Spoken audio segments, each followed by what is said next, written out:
என்னதான் தேடி பிடிச்சு சத்தானதுன்னு சொல்லி சமைச்சு வச்சாலும் அந்த கருவேப்பிலையை மட்டும் தேடி எடுத்து வெளியே வச்சிருவோம். ஆனா இந்த கருவேப்பிலையில தான் அவ்வளோ பெனிஃபிட்ஸ் இருக்குங்க. அயனு, கால்சியம், அதுக்கப்புறம் காப்பர், ஏ, பி, சி விட்டமின்ஸ், மினரல்ஸ் ஏகப்பட்ட சத்து இருக்கு. நம்ம டைஜஷனுக்கும் ரொம்ப நல்லது, முடி வளர்றதுக்குமே ரொம்ப நல்லது. தெரிஞ்சாலும் வெளியே எடுத்து வச்சிருவோம். இந்த மாதிரி துவையல் செஞ்சு பாருங்க, சூப்பரா இருக்கும். 3 மாசம் ஆனாலும் கெட்டு போகாது. கடாயில ஒரு டேபிள் ஸ்பூன் மல்லி விதை, ஒரு டேபிள் ஸ்பூன் கடலைப்பருப்பு, ஒரு டீஸ்பூன் கடுகு நல்லா வறுத்து விட்டுக்கோங்க.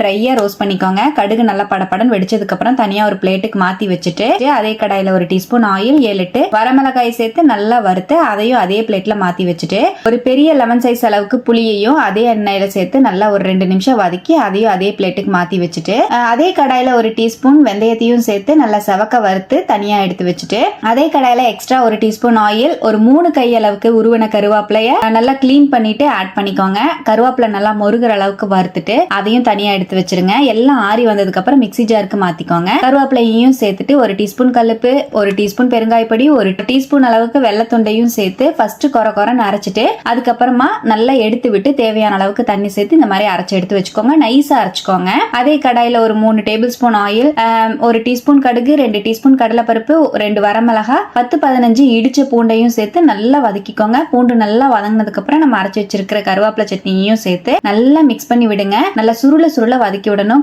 அந்த நம்ம சேர்த்திருக்கிற அந்த துவையலோட நிறம் மாறி ஒரு 10-15 நிமிஷம் வதக்கிக்கணும். நல்லா நிறம் மாறி சுருண்டு வதங்கணும். அந்த அளவுக்கு வதக்கினதுக்கு அப்புறமா நல்லா ஆற வச்சுட்டு ஒரு ஏர்டைட்டான கண்ணாடி ஜாடியிலயோ இல்லைன்னா பீங்கான் ஜாடியிலயோ மாத்தி வச்சுட்டு மேல கொஞ்சமா எண்ணெய் சேர்த்து வச்சுக்கோங்க. அப்பதான் சீக்கிரம் கெட்டு போகாம இருக்கும். இதை ஒரு 3 மாசத்துக்கு நீங்க ஃப்ரிட்ஜ்ல ஸ்டோர் பண்ணி வச்சுட்டு எப்ப தேவையோ அப்போ ஒரு ஸ்பூன் எடுத்து சாப்பாட்டோடையோ இட்லி தோசையோடையோ வச்சு சாப்பிட்டு பாருங்க. சூப்பரா இருக்கும். ஹெல்த்தியான ரெசிபியை ட்ரை பண்ணிட்டு எப்படி ஷேர் பண்ணி